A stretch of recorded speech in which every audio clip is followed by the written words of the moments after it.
I want us to remember that the first Christmas was extremely difficult for both Mary and Joseph. Remember that Mary was highly favored by God. "Blessed are you among women," the angel Gabriel said.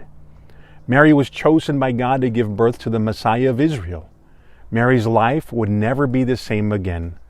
God's timing did not fit with her plans, for she was engaged to Joseph. "I am the servant of the Lord," Mary would respond to the angel. Mary was highly favored by God in heaven, but not with man on earth. The enemy would now have a field day as he would set the tongues of men on fire with the flames of hell to slander, condemn, make fun of, put down, humiliate, gossip about, and accuse falsely Mary of being a woman of bad reputation. Her reputation was so marred that some 33 years later, a bunch of Jewish priests in John chapter 8, verse 41, said to Jesus, "We are not born of fornication. We have one Father, who is God." In other words, these men were telling Jesus that your mom is a woman of bad reputation. Have you ever wondered why Mary would not just stay home in Nazareth and travel with Joseph to Bethlehem, some 90 miles away? Could it be that her family and friends had turned their backs on her due to these false accusations?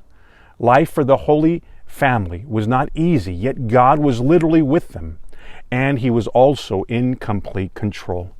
This Christmas may not be easy for you, and yet God is with you and is in complete control. In Luke chapter 2, verse 1, we read, "And it came to pass in those days that a decree went out from Caesar Augustus, that all the world should be registered. This census first took place while Quirinius was governing Syria.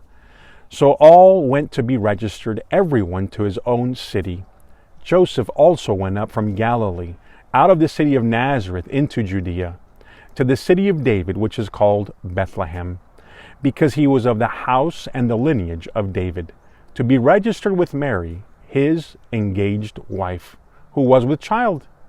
Now, to make things even more difficult for Joseph and Mary, the Roman government demanded that Joseph be registered in his hometown. Remember that Mary was ready to give birth to her little baby boy, and all the plans that they had made for the arrival of this event had now gone out the window. Not only was this not good timing, but would also be a costly expenditure for a poor family. They would now endure the hardships of traveling some 90 miles away, exposed to the elements, cold and rain, robbers and thieves, for some 10 to 15 days, going up and down hills. Many times our plans are not God's plans for our lives. We need to continue to trust in Him even when things are not going as we have planned. Was God in control? Yes. Check this out. Some 700 years before this time, a prophecy in the book of Micah, chapter 5, verse 2 says that the Messiah would be born in Bethlehem. God was allowing earthly circumstances and hardships to take place in the lives of the first of the Holy Family to fulfill His prophetic word. You see, Mary had to be in the town of Bethlehem. Maybe like Mary, you have surrendered your life to the Lord and you're going through difficult times. Keep your eyes on the Lord. Don't give in to fear. God loves you and God is in complete control. In Micah chapter 5, verse 2, we read, "But you, Bethlehem, though you are little among the thousands of Judah, yet out of you shall come forth to me the one to be ruler in Israel, whose going forth are from old and from everlasting." Bethlehem means the house of bread. Jesus would later say that He is the bread that brings life. Bethlehem was also where David, the shepherd boy who would become king of Israel, came from. Bethlehem would now be the birthplace of the King of Heaven who would become the shepherd of us all. Who would have thought that the Lord of Lords and the King of Kings, the Creator of heaven and earth, would humble Himself to come to us in the likeness of sinful man and dwell among us, not in Jerusalem where there's power and prestige, but in lowly little Bethlehem. Let's turn back to Luke chapter 2 and now verse 6.